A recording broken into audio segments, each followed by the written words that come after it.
a little bit there. Let's move the camera. There we are. Welcome to another live here from state-controlled Britain, where we have two-tier policing and we just can't do any tweets or Facebook comments about the carnivore diet or anything else because you might get the police knocking at your door. Anyway, Richard, how are you, sir? Very well. How are you? Yeah, I'm good. I'm very good. We're thinking of putting a flagpole up and running a flag outside just to show that we quite like the fact that we're English. But I'm sure that'll annoy people, but I don't know why that would be. But let's talk nutrition. If you've got a question, just put QQQ in front of it, or just a Q if you want.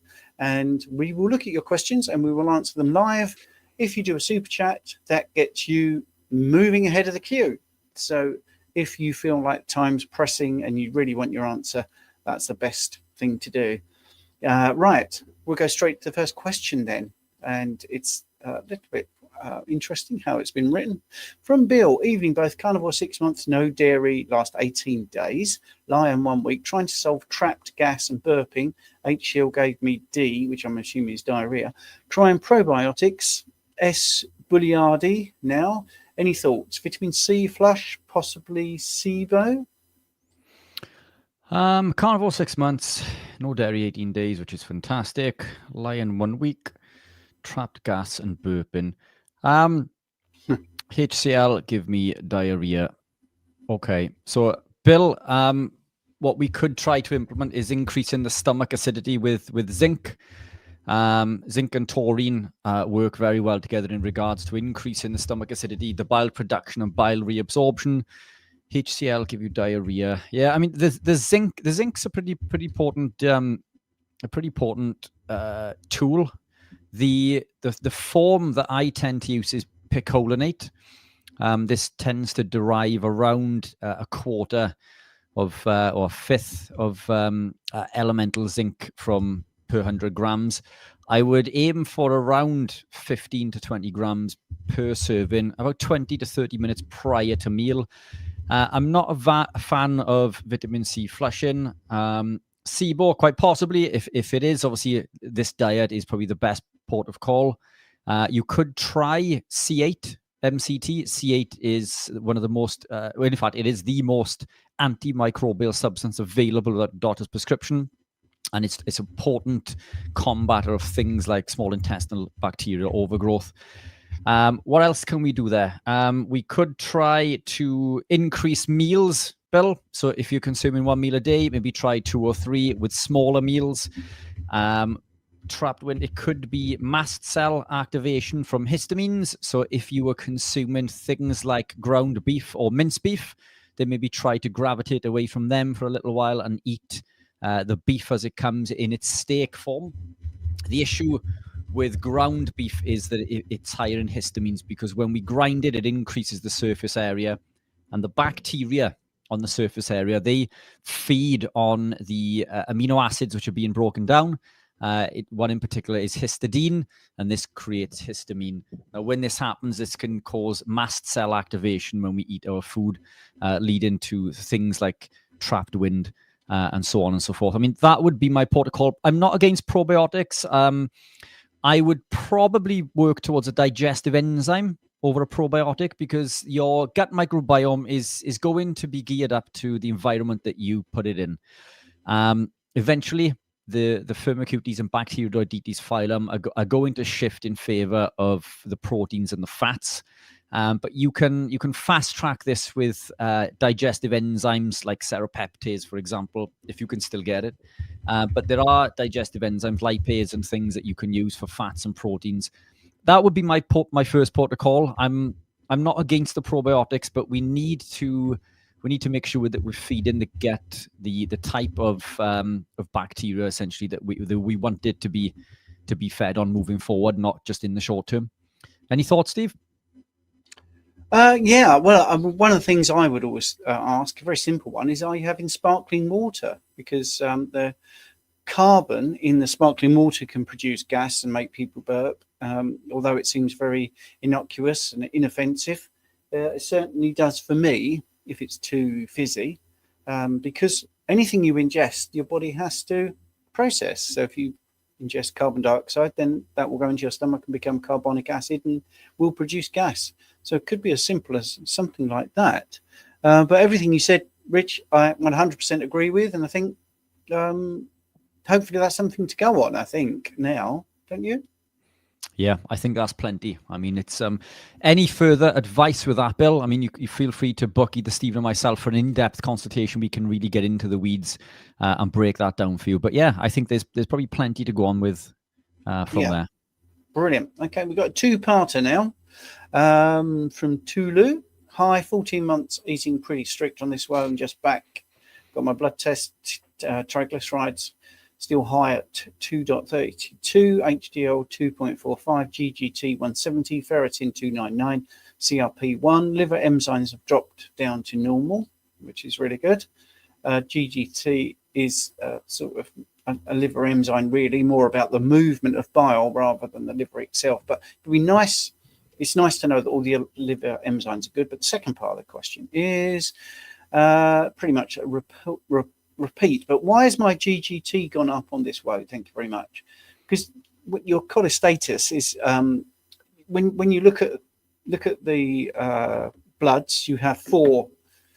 There's more, but four main liver-related enzymes: AST, ALT, which you've said are good, and then you get ALP or ALPHOS, as we say in the labs, and that's pretty good. So GGT is when you're looking at an individual reading, that the others are okay.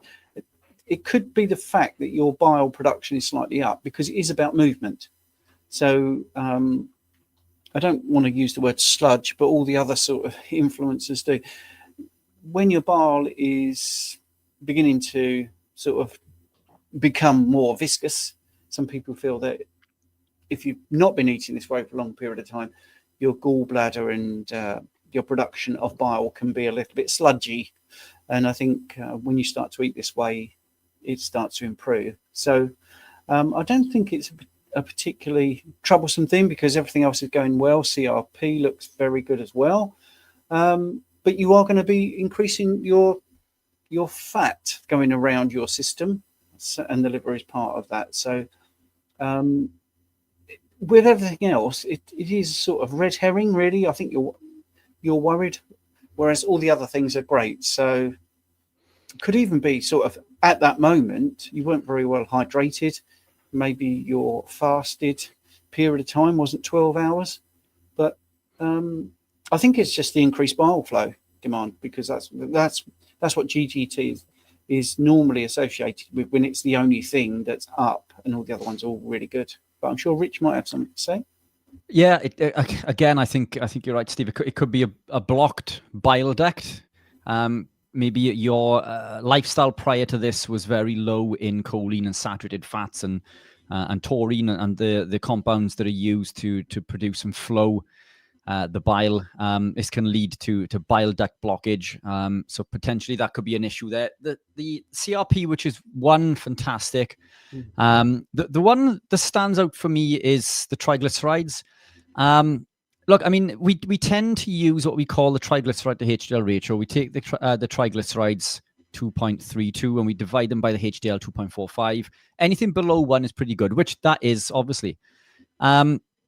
So it's basically, in simple terms, you want the HDL to be higher than the triglycerides, but that is pretty high. I've seen far higher, but what in conjunction with the GGT, I wonder if maybe Tulu, you can answer the question with this: are you eating one meal a day, or possibly maybe not enough? I suspect, and this is a pure hunch on the very little information there. I think that your cortisol might be affected in regards to this. Your pituitary, the triglycerides can become increased when the pituitary is damaged, and it can affect things like the liver enzymes also. So if a pure stab in the dark is probably like a 1 in 10 chance. But what I would suggest to do is to perform a cortisol saliva test and check your diurnal rhythm and see where your cortisol lays throughout the day. If you are eating one meal a day, I would increase that to 2 or 3, spaced roughly 3 to 4 hours apart. So you're still eating within an 8-hour window. and therefore you're still resulting and benefiting from the state of autophagy, or i.e. the fasted state. 3 meals a day perfect. Okay, so you're already doing this. Brilliant stuff. All seasoned pro, look, seasoned pro. So Tulu, what I would suggest is try that cortisol saliva test and see if there's damage to the pituitary. Because if your cortisol is not functioning correctly, then this is a cheap way and a quick and effective way of testing the pituitary. If that's affected, then this can be affecting your triglycerides. And again, it is an easy fix, but report back and we can go from there. Cool. We've got a super chat, which is really kind of Bobby. What is happening biologically when I eat something off track and then I retain water and my hands swell? Is that a histamine response? Well, it could be. What did you eat that's off track? But if I just do one of them and then Rich could do others, if you eat glucose or carbohydrate, you will retain water. Very basically, roughly speaking, for every molecule of glucose, there will be 3 molecules of water, which is why conversely, when you come off a high carb diet and go into a low carb diet, you lose water weight, because once you reduce that amount of glucose, you reduce those water molecules. So what you've done is the reverse of that. That's one possibility. It's just that carbohydrates break down to glucose, and glucose attracts water, and you get some water retention. Richard will probably add a bit more meat to the bones. Yeah, 100%. That's probably the most likely, first and foremost. It could very much be a histamine response. It could also be an effect of aldosterone by changing the types of foods. So if you're eating rubbish food off track, very, very high in poor quality sodium, that can affect the aldosterone and water retention. Look, the key to this, Bobby, is so there's a number of things you can do. One, either not eat off track. Pure and simple. Or if you are going to, and look, most of us do, we're only human, I would keep a food and mood journal. So track what you eat. It only takes 2 minutes. It doesn't even take 2 minutes every day. Write down what you've consumed and drunk and how you feel. And what you can find off the back of this when you look back is some sort of trend towards results that are happening from foods that you're eating. So you may find that it's one type of food or one thing, and then you can just actively try to remove that and still enjoy maybe some of the less problematic compounds. But yeah, I think Steve's that's going to be the most likely, isn't it? Because as Stephen says, it's 3 times the volume of the glycogen for 1 gram. So 3 grams of glyco for 1 gram of glucose that goes in with the water. Sorry. So it's yeah. That would be my response moving forward. But look, try not to eat. We all do it. We all eat off track. Right. Excellent. Next question. Imo, if I get only half the B2 I need from my 800 grams of meat daily, do I also need B2 supplements the rest of my life as a carnivore? So look, this is probably off the back of something that we've recorded recently in regards to B2 increasing methylation. I mean, you've mentioned there for the rest of my life on carnivore, you are going to absorb far less B2 on any other lifestyle. You can't get enough B2. So for example, you would probably need to consume, this is a stab in the dark, but it might be 3 or 4 kilograms of spinach, for example, in order to get enough B2. So it's impossible to obtain enough B2 from the plant kingdom to what I've explained in regards to increasing methylation. So this isn't just a carnivore thing. And this is the thing. Stephen and I give this advice. It's not carnivore advice. It's not keto advice. It's not low carb advice. It's health advice.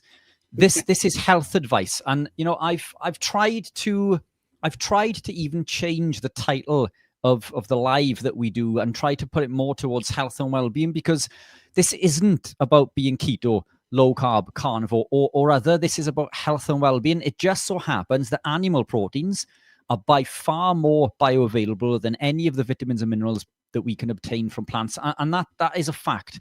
1, they contain more, and 2, they're far more bioavailable.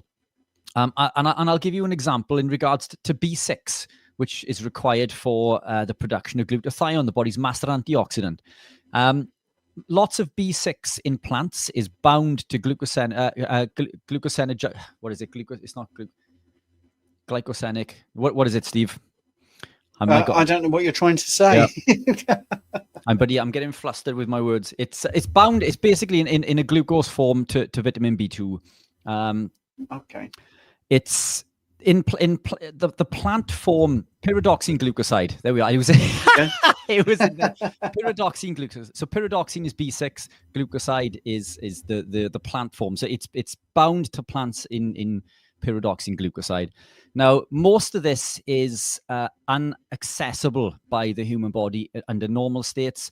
And with the co-consumption of the fiber found within the plant, 75 to 85% of the B6 found within plants is not bioavailable. So, that's the type of difference that we're talking. So this isn't a carnivore thing. This isn't a B2 on carnivore. This is B2 generally. My preference wouldn't be the supplements. My preference would be organ meats. You can get B2 from pork also, but many of us within the keto carnivore remit try to avoid pork to an extent. I do eat pork. I tend to eat it every 7 to 10 days. I do enjoy pork, but it can be more problematic because of a number of reasons. It's higher in linoleic acid, around 20 times higher than beef, for example. And it's also typically, pigs these days are not very well fed.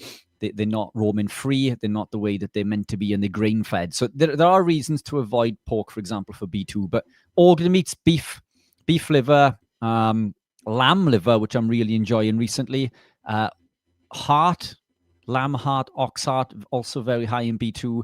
And if you can't do them, then a little hack is you can blend them. You can go to your butcher when you buy your chuck or whatever it is that you're buying, and you can ask them to mince it in with a minced beef, with a ground beef.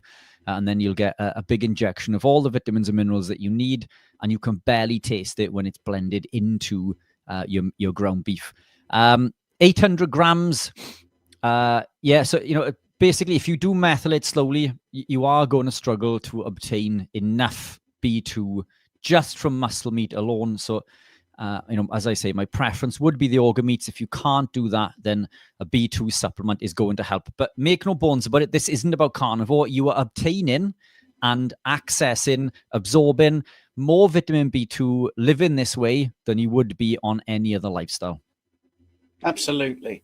And the other thing is, don't be led by recommended daily allowances, because they're not based on people eating this way. B12 deficiency on carnivore is pretty rare, if at all. I mean, I don't tend to get it, but in my consults, I don't tend to hear about it. Fatigue and weakness are one of the symptoms. Sensitivity to light, all of things like that. Dry and cracked lips, all those sort of things I don't get. And the people I consult with, they don't tend to get that. So I won't worry too much about it. I think, you're more likely to get a B2 deficiency if you went vegan, to be absolutely honest. But anyway, that's the sort of thing Richard was alluding to. Anyway, I hope that was helpful. Right. But we will do a show about B2 in particular. Oh, B2, I think it's I mean, it's way all of these things are, they are essential, and they are an integral part of life. But B2, I think, is one that we're missing a trick on. Laura here, not a question, but Richard, you must be extremely proud of Mikey today. He did incredible. But we won't get into that because we've got millions of questions. But thank you, Laura. Glenn is saying, evening, Rich. Thank you for your support on Friday. It got me through, which is really nice to hear. So a quick shout on that. That was a Guinness World Record by Glenn. He achieved the most kettlebell swings. I think it was, I've got it on my phone. So it was within 24 hours, but he done 10,002 in 19 hours 45 using a 32 kilogram kettlebell. So that's a new Guinness World Record. And he's kindly given myself and Keto Pro a shout out for fueling him through the channel. So I will be reposting that on Instagram. And just to quickly revert back to Mikey's, I know we got lots of questions there, Steve, but he competed in Ironman Wales today, finished third in his age category and sixth overall. An incredible performance. Super proud, and I can't wait to get him on a call. Maybe we can get him on next week or something so we can get into this and discuss it in more detail. But yeah, super proud, Laura. Yeah, you see Carnivore doing all these great things for people. It's just amazing, isn't it? Just endless, really. Right, let's get to the next thing. Douglas, what are your thoughts on sulfur SIBO, small intestinal bacterial overgrowth, for people that are new to this space, and eating the carnivore diet? So what are your thoughts? So this does tend to cure lots of SIBO, but it does take time. So this is essentially where the movement of the emptying of the gut is slowed down, and it allows the bacteria to transition a little bit higher up than it should. It's generally fueled by plant compounds, by fiber, things that get trapped, for example. But it's the peristalsis, isn't it? Is the technical term? The waves that the gut moves, and it moves between, I think, is it 45 minutes to 1 hour 90 or something. It's 11 a minute. It 11 each minute. Wow. Okay. Yeah. So what is the 45? Is that the full movement from one part to the other? Maybe, is it? Yeah, I think if you look at the whole intestine, but if you just look. It looks 11. About 11 a minute. Yeah. Wow. In fact, I mean, that brings me to, I'm just going to say, looking is really good. When we used to look at blood, when you get a complete, a red blood cell count, someone would count it, would actually count it. And so all the names that we've had, like the erythrocytes, just basically mean red cells, or leukocytes are white cells, lymphocytes.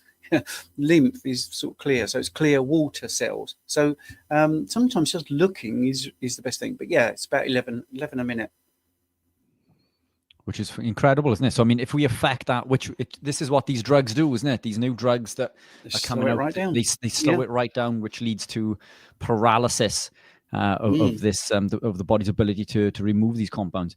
And this basically allows the bacteria to increase and climb up a little bit higher. But removing the plant compounds over a period of time tends to help, if not completely eradicate this. But there are lots of people on carnivore who still suffer with this, but it does seem to improve over time. One of the best things that you can do is use a C8 MCT. It's the most antimicrobial substance available without a doctor's prescription. Consuming that can help kill off some of the bacteria and help transition with that. But it is unusual long term. It is unusual long term. Yeah, I think if people go to this way of eating and they're worried about sulfur SIBO, then I think in the initial stages, maybe up until about 8 weeks, it's probably worse before it gets better. That's my experience. And what you're getting rid of is all the fermentable foods and all the stuff that causes the big problems. And the sulfur in the amino acids is the least of your problems, to be really blunt. So yeah, if you look at that, I think just stick with it. You'll adapt, and it will take about 8 weeks. Squiggly Lines has got, firstly, a great name, and secondly, a super chat. Thank you very much. Long time sufferer of alopecia universalis. I've done carnivore on and off for years. Have you heard of anyone having success with this? Just for people that don't know, that's not where you just lose your hair on your head, but all over your body, absolutely everywhere, even nasal hair and stuff like that. I've never had anyone with that. So first-hand experience, I don't know if anyone's resolved that. But I do have people with alopecia in various areas. And we're talking facial hair. We're not just talking about on the head. And definitely seen resolutions. In fact, one client recently said, I can't believe it. Not only is the hair growing, but it's really quite bushy. And sort of actually much more than they expected, because they were expecting sort of wispy hair. Yes, that is an N equals 1, but you are doing so many things that could possibly help. You reducing the potential for autoimmune attacks. Your, as Richard often talks about, but it is so important, the gut intestinal permeability improves, which definitely has a bit of an issue. I think if you're anywhere, this is about the best thing. But I don't know, Richard, it is a bit nuanced and quite unusual. Have you ever encountered this? Some forms of alopecia, yeah, but I think it's, if we look at the diet as a whole, I mean, as you say, we improve and reverse the intestinal permeability, which is going to be a big contributing factor. We help block inflammation, increase blood flow, mechanical efficiency, all of these things, nutrient absorption and uptake. So it just makes sense that everything that someone has come to see me with, who has stuck to an ancestral appropriate lifestyle, has either seen a complete reversal or at least an improvement in what they came with. So why wouldn't this be any different? Absolutely. Brilliant. Lovely answer, Richard. So Enzo, he's the next person. Loads of questions coming thick and fast today. Good evening. I'm on a carnivore diet and trying to bulk up, eating 2 meals a day in gym 5 times a week, but still weight is going down. Any tips? Well, we've got the expert in the room here, Richard. Keto Pro. He has pro license for bodybuilding. If anyone can help you, he can. So, Richard. Yeah, brilliant questions. So look, it does very much depend on how and when and what you're eating.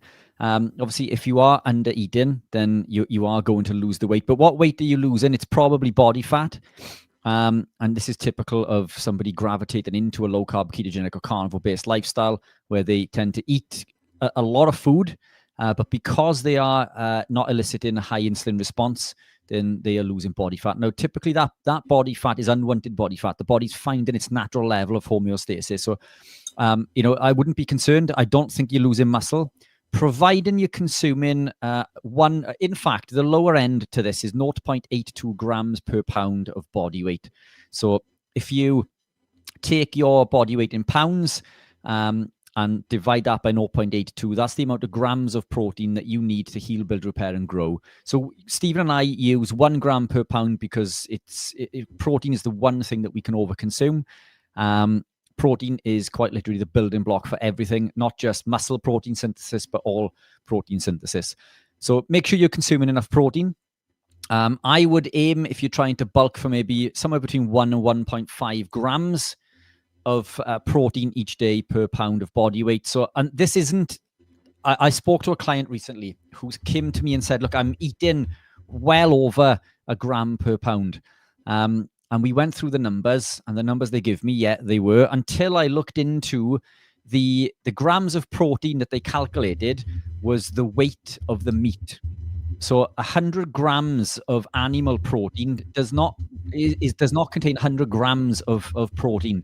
It's somewhere between 17 and like 23, 24%. So roughly a fifth of the weight of the meat is the animal is the actual protein. So a fifth of the animal protein is the actual protein. So make sure you're consuming enough. 2 meals, fantastic as long as you're consuming enough. But what I would recommend to maximize mTOR activation is add a third. Split them roughly 4 hours apart to maximize mTOR activation and reset. And if we play this 3.5 to 4 hours apart, we basically increase the amount of opportunities that we have for mTOR. Use training as an mTOR activation. So ideally train in the morning in a fasted state, wait 3.5 to 4 hours, then eat, then 4 hours, eat again, 4 hours, eat again. That way you have 4 mTOR activations. This is 4 mTOR signals, 1 of which has come through training, 3 from eating. Therefore, we're still in a fasted state for 16 hours. So we're still increasing human growth through the 16 hours fasted, but we're still activating mTOR 4 times, 3 of which with food. If you are still, and look, the key to this is you're probably not losing muscle protein. You're losing body fat. So gaining weight and gaining lean mass are 2 different things. So if you have access to an in-body composition machine in your local gym, search in your local town. These are available all over the world. This isn't just UK. I have clients in the States that use these also. There's somewhere between $10 to $20, roughly 10 to 20 pounds, give or take also, depending on the establishment. And this will do a full body composition. It will tell you what your dry muscle protein is. And you can test this every 4 to 6 weeks, and you will see your body weight come down. You will see the fat percentage come down, but you will actually see your dry protein increasing. So weight and fat and muscle, all of these are very different things. Losing weight is not problematic. In fact, this will only increase and emphasize your physique because you'll lose it around the midsection, and it will make you look bigger on the top. It'll make your lat spread look bigger. It's an illusion, isn't it? When we are narrow at the waist and big on the delts, the chest, and the lats, it's that illusion that we are considerably bigger than we are. So play to that also. Abs are made in the kitchen, as we say. So, we want to get that low body fat percentage, somewhere between 10 to 12% roughly for a man, slightly higher for a woman. But those are the things that I'd look at, Enzo. Report back. Obviously, you're welcome to book either Stephen and I for a one-to-one consultation. During one-to-one consults, Stephen and I can get into the weeds and we can formulate a plan for you moving forward. But yeah, good luck with that. It sounds like you're doing well. Burning fat is always a good thing. Yeah, absolutely. So for those people that don't know, there's a question coming up about school, but some people might not know what we're talking about with school. And there it is. That's what it is. It's a community you can join. I'm going to put a link in the description, or Rich might in a second. And basically, if you join us, once you join, that price is guaranteed for life. Won't be going up. And we are still about 50% less expensive than other school communities. And what you can do, you can have a chat if you want to, and you can set your questions up. You can look at live playbacks, for instance, loads of playbacks of all our Q&As with transcripts, so it's all searchable. You can put a word in and it will find out whether we've ever answered a question about it. So, for instance, if you had a problem with sulfur SIBO, you could put that into the transcript there on that playback and it will show you what we've just talked about, save you looking through hours and hours of video. We also have a classroom with some courses. We've got a keto course, 19 tips to going carnivore on how to do that.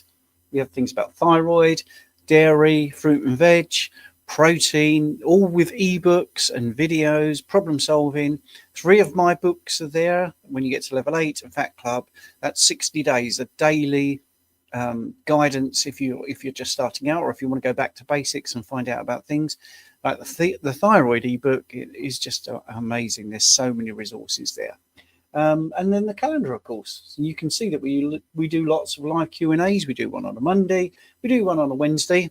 I host that one just on my own. Then we do the 7 o'clock here on YouTube from State Control Britain, and then 8 o'clock tonight we will be in the school group.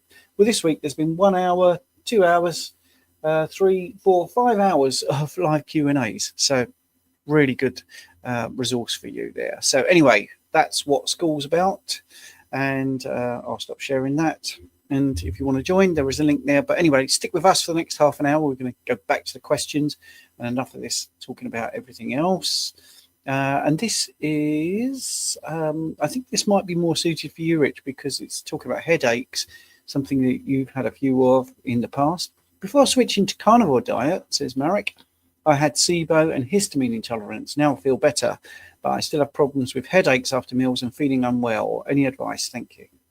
Yeah, brilliant question. Look, it's usually a sign of either poor acidity, low acidity, which basically means that you're struggling to digest the nutrients that you're putting in, or it could be bile production or bile reabsorption. This is unbelievably common. I mean, we seem to be covering something like this most weeks recently, and I think it's because many of us come from what we believe to be a healthy lifestyle, very high in plant compounds and grains, and these damage our gut and they lower the acidity in the stomach. And it can take a little bit of time to upregulate these systems to get back to work into an optimal level. Marek, what I would try to do is make your meals smaller and add more meals. So if you're consuming 1 meal now, maybe do 2 or 3. If you're already on 2 or 3, add another one, or maybe even 5. Look, we're in this. We're big. We're all part of this society that is very big on fasting, and fasting is fantastic. But it's something that I think that we should implement as we gravitate into the journey. Many come into this. We do the fasting, which it is. I'm not dissing fasting by any means, but it can be problematic. So more meals, smaller meals, and first and foremost, give that a try. You can add the zinc, like we mentioned earlier. So add in the zinc. Picolinate can increase the acidity in the gut. Taurine and glycine, amino acids that you can use prior to a meal. So the picolinate you would consume maybe 20 to 30 minutes prior to a meal. The glycine and taurine, you could either do one or the other or both. This will help with bile production, bile reabsorption. You can take this 5 to 10 minutes prior to a meal. And you do this before at least 2 or 3 of the meals throughout the day, and this should help with the digestion absorption process. How are your stools? A sign of poor absorption is usually oily or greasy stools, poorly formed stools, or if they're hard stools, then the bile maybe isn't being produced in the first place, which is where the taurine could come in. So there are lots of things going on with this, but it's fantastic that your seaborne histamine has improved. I mean, that's incredible. It just sounds like your body is trying to adjust with this. You could also look at salt in your meals if you're not already. If you are salting your meals, then you could be salting it too much. You could be putting too much sodium on, which can affect the reabsorption of the potassium. So maybe experiment with lowering the salt if you're already putting lots on. Obviously, if you're not, add the salt. And then potentially you could look at an electrolyte supplementation. This is usually beneficial to people as they gravitate into low-carb ketogenic carnivore lifestyles, especially in the beginning. Many are able to come off these after a few weeks to a couple of months. And people like myself thrive with them. I take them daily for a number of reasons. Obviously, there's for full disclosure, I do make electrolytes, but I make them because I believe that they're beneficial. And there is a link in my description below, so you can take a look at them. But a few things there. But I should imagine meal timings and meal size is going to help with this a lot. Brilliant, Richard. On the ball as always. Now, someone has said something here. It's a quick question, but will it be a quick answer? Right. Quick question for Rich. Is there a way I can buy some of your products from Bulgaria? I'm in the school group if you cannot answer here. Brilliant question, and thank you for asking. We are struggling immensely to ship into certain countries currently. The best thing to do is to drop the team an email on info@theketopro.com. And I'll pop that email into the comments. It's info@theketopro.com.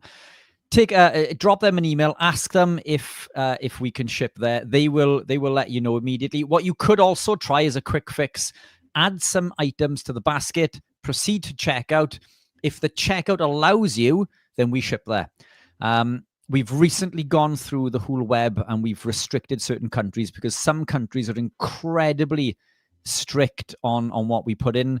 And it's crazy, isn't it? These compounds which are effectively improving health and well-being, some countries don't seem to want you to have. But that's the quickest mechanism. So either email or proceed to check it. And we can touch base on this also in the school group if you like. Great stuff. MJ, was that quick enough? Yeah, okay. Okay, guys, it says here, guys, I've been eating burgers cooked rare, £3 a day for about 12 months. I used to love slow cooked brisket and chuck and now can't tolerate it. Yuck. Histamine, ? This is life. I mean, it's not just carnivore.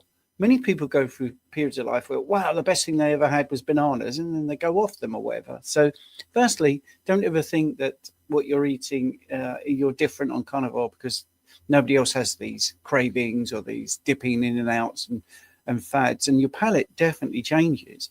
Definitely. I mean, I used to absolutely love ribeye, and now I can't get enough sirloin. And if I have a ribeye, it's like, it's not. I mean, this is a real first world problem, and I'm very lucky to be able to afford both of those things. But they are treats, to be honest. I mean, a lot of times it's just ground beef. But when I do have it, the point being there are differences. But Richard is a real fan of chuck. But if you can't tolerate it now, yes, it could be you're having a histamine reaction, or it could just be palate, it could just be taste. So have you gone on to something else? But what would you say, Richard? Yeah, I agree completely with the two of you. Look, it's, chuck tends to be older also with lots of butchers. I'm quite fortunate that mine buys it in. Well, in fact, my butcher, he has his own farm, so I get it in pretty fresh, and I don't have a problem with it. But also, when we slow cook things, this can be problematic from the collagen side also. So the collagen in there can also cause a histamine response. So it could even be this. So what you could try, MJ, is chuck steaks instead of having like a big chuck joint, and try pan frying it slowly for 10 to 12 minutes with the lid on, with a little bit of water so it cooks in its own environment. Try that and see how you get on, because the mince or the ground beef for our friends on the other side of the pond, that can be high in histamine. Also, it tends to be older meat anyway, which is also high in histamine. And if you are slow cooking, it is going to release some more of the glycine hydroxyproline, which can also contribute to a histamine response. So try cooking it a few different ways, MJ. And I know you're a big fan of the lifestyle, and it's one of those things that, unfortunately, I've recently quit eggs because they've started to become problematic. But and that's because of the calcium, by the way, for full disclosure. But it's which seems to affect me immensely. Obviously, we do need calcium, by the way. So not everybody has to quit eggs, and eggs are absolutely fantastic, but that would be my advice. Brilliant advice as well.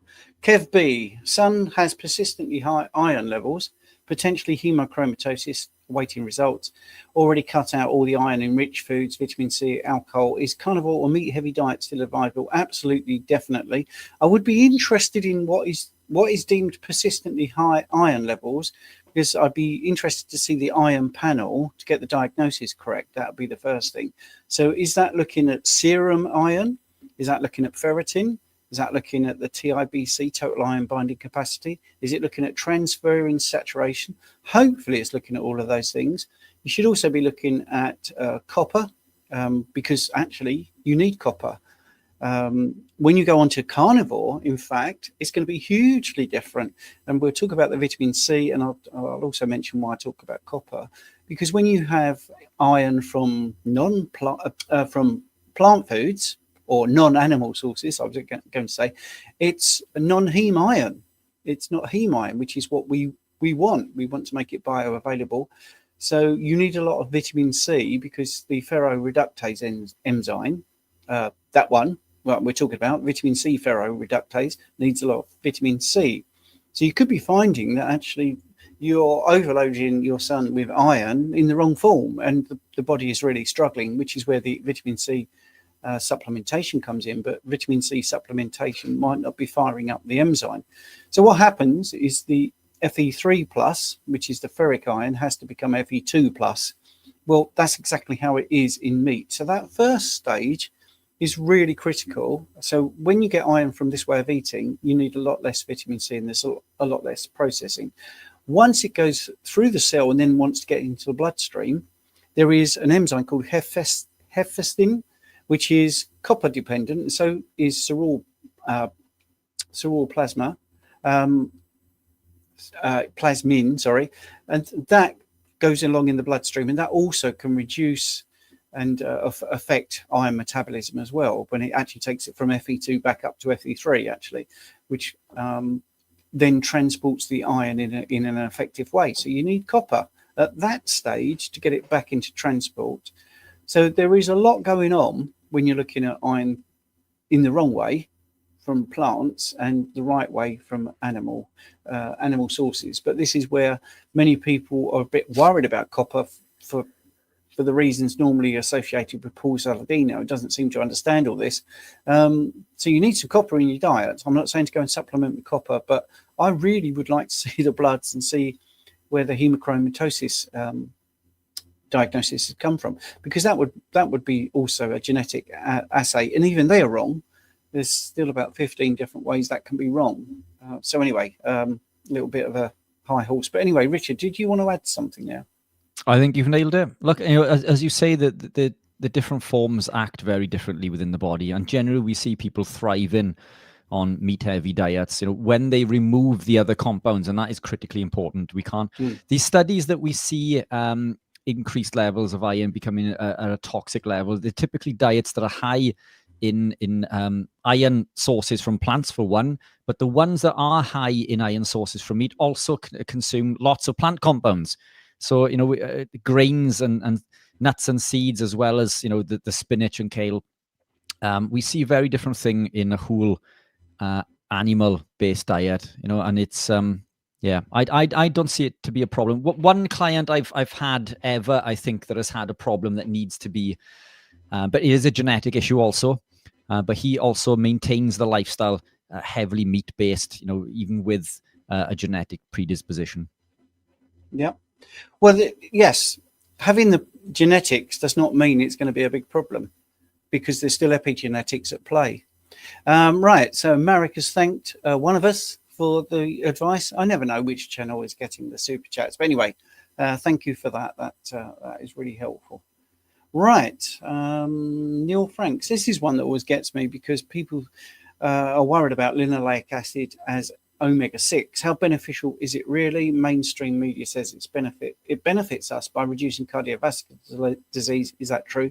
As with all the mainstream, you need a little bit. It's all about ratios. Yes, you need some omega-6, but you need more omega-3s. And with the seed, it's to promote seed oils. That's the bottom line.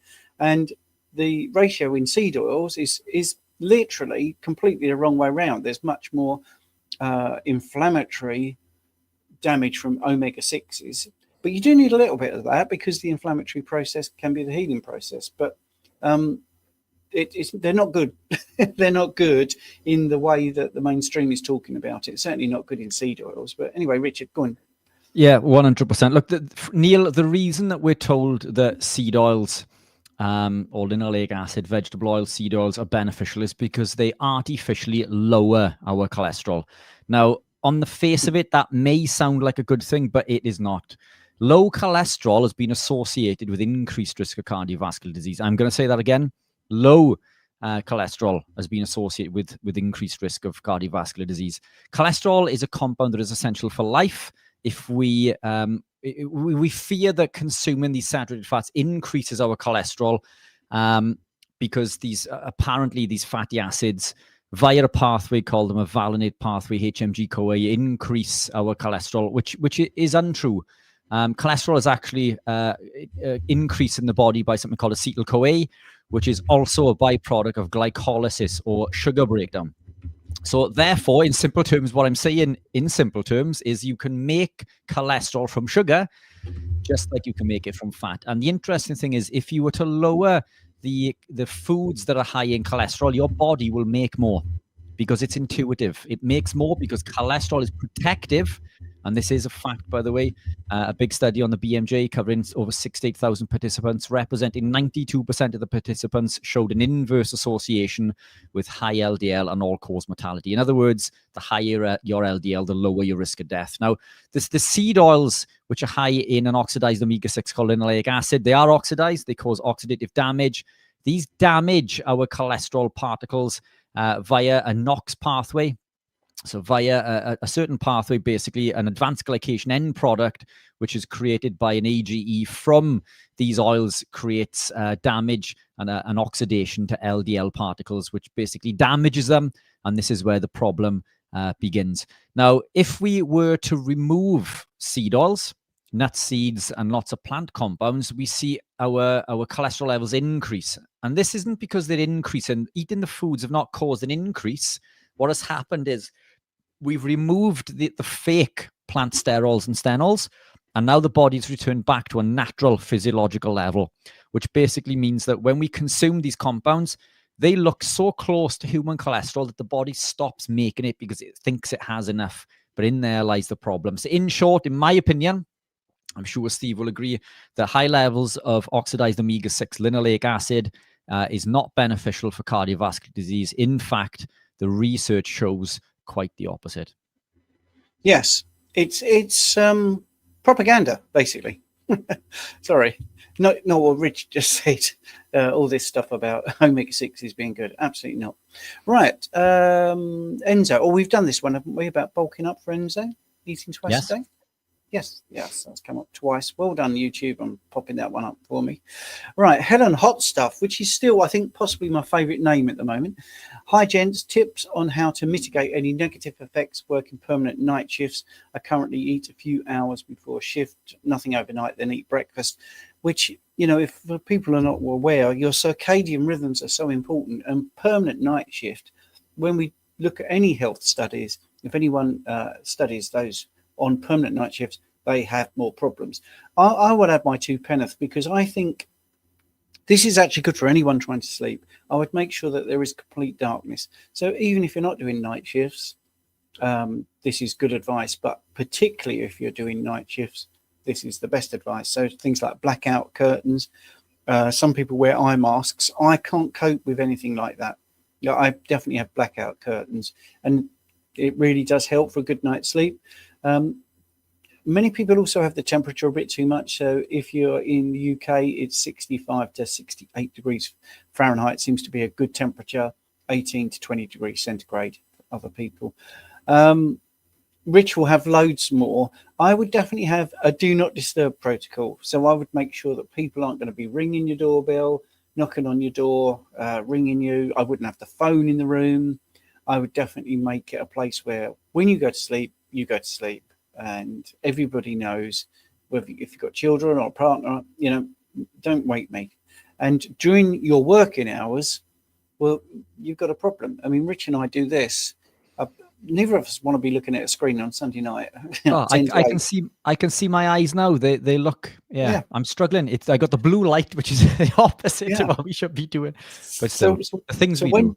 So when you're working, try and mitigate all the problems of those things. So if that whatever that entails, the scope of this program isn't long enough. What do you reckon, Richard? Yeah, it's a tough one. Look, as Stephen says, we're live now. It's 10 to 8 in the UK. We're probably going to be live for another 40 minutes when we jump over to school. This knocks me back all week. This I can feel it now, and I know people are saying, well, look, why do you do it so late? This is the time that people can usually make the call. In an ideal world, Stephen and I will be doing this at 5 p.m. I think, but which we did do. We started that, and it wasn't as successful, because I think people like an opportunity to get home, have their food, sit down, chill out, and watch the live. So we're effectively taking the hit, but this does affect me for a number of days. So Helen, I completely feel your pain. Look, we're not designed to be working through the night, because it does massively affect our circadian rhythm. But look, if it's your job and you can't change it, I mean, is there any choice or option of requesting a few different shifts where you can gravitate towards working in the day? Because working night is massively going to affect this. But what I would say is that if you can't, then you need to make it work. So you need to eat when you can eat. Again, you're eating 2 meals a day, which is fine, just before and just after. In an ideal world, I'd like to see them a little bit closer together. So the breakfast is in my opinion, okay. Because I'm guessing you're getting home, you're having food, and you're going to bed. So that's fine. The other meal, if you could, I would maybe meal prep and try to eat something on the go. I don't know how feasible that is for you in your job, but if you could do that, that would be far more beneficial. When you are up, and you're able to ground, then ground as much as you can, because this will offset some of the negative effects. And it really does work. This isn't woohoo. Get out, stand on the ground. This really does make a difference. And get as much natural light as you can, because this is also going to help. But look, in an ideal world, we wouldn't be working nights, but it's tough, isn't it? And I feel the effect just today and tomorrow. This seems to have a big impact on my circadian rhythm for the rest of the week. And it does take me a few days to recover. Just when I start to recover, Sunday comes back around again. Yeah.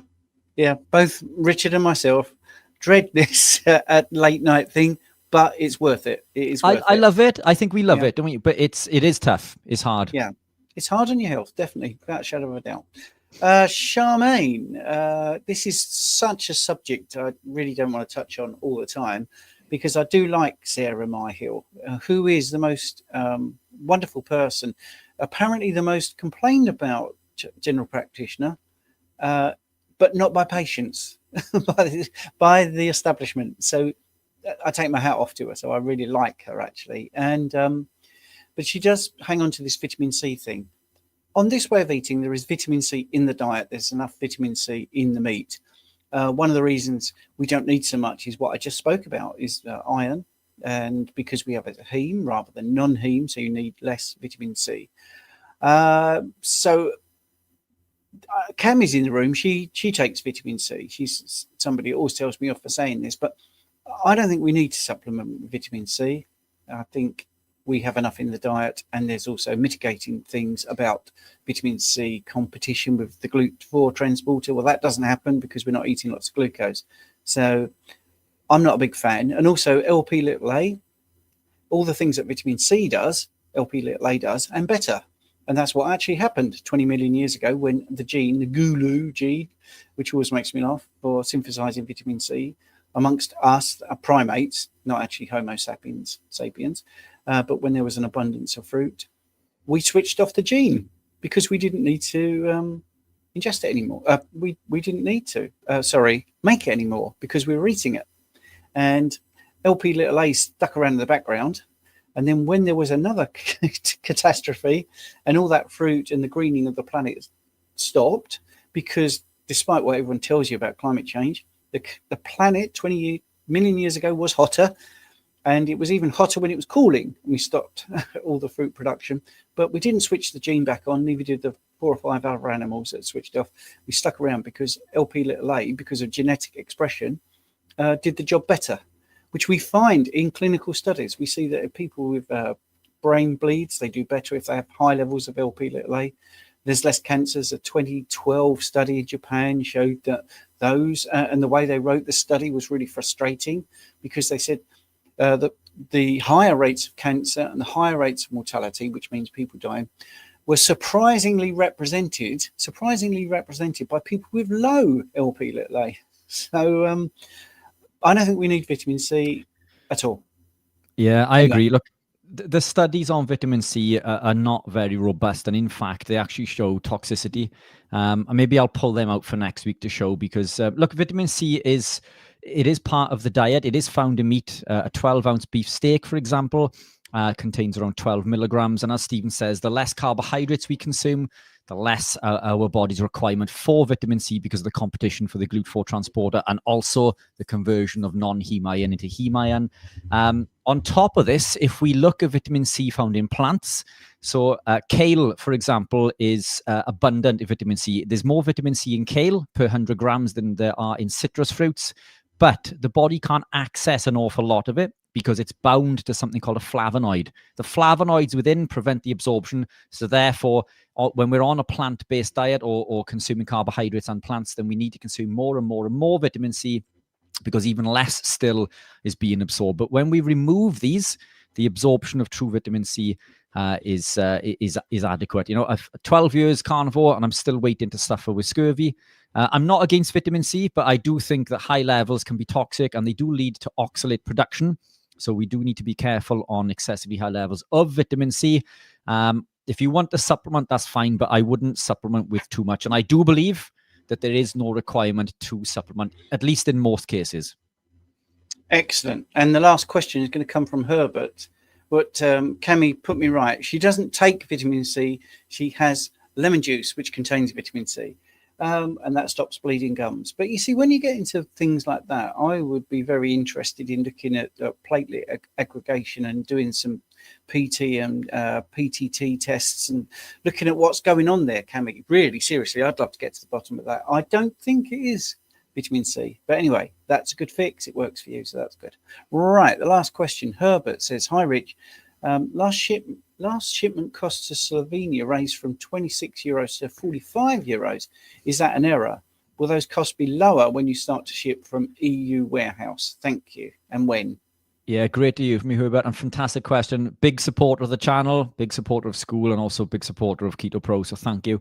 Look, the fact is that we did an audit on international shipments, and we found that we were undercharging and effectively losing 30 euros an order to countries like Slovenia. So we've put it in line to what the courier companies charge. So up until this point, orders to Slovenia and things we've actually been losing money on, or at least, you know, breaking even, just depends on the size of the order. So unfortunately, that is an increase that is going to carry on until we are set up in the EU warehouse. Things take time. I'm the type of person that likes stuff done yesterday. I hate waiting for things. I'm so impatient. It's taken us over a year to get the electrolytes into Germany, and still we're having issues with this. But once we've tested the proof of concept, then hopefully we can set up efficiently and effectively in the EU and start to distribute there and keep costs down for you. But Herbert, drop me an email. Maybe we can sort something out. Send me an email or to info@theketopro.com and we'll take a look for you. Brilliant. Okay, YouTubers, thank you for looking in. If you want to join the school community where we're going to carry on the conversation, then there is a link in the chat. I think Richard's going to put that in while I yabber on here. Thank you, Cami, for your clarifications. Big fan of yours. I'm a big fan of yours, because you always ask interesting questions. The vitamin C thing is another thing that I mentioned in my Substack, if you're interested, and all the stuff that we talk about.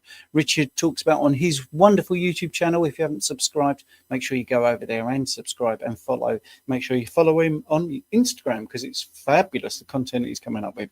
Anyway, if you're not going to come over to school now, we will see you next Sunday here in State Control Britain, here on our live YouTube discussion, which is open to everybody and completely free. If not, you're going to come over to school, we'll see you there, and it's fantastic. So thank you for joining us. Thank you all.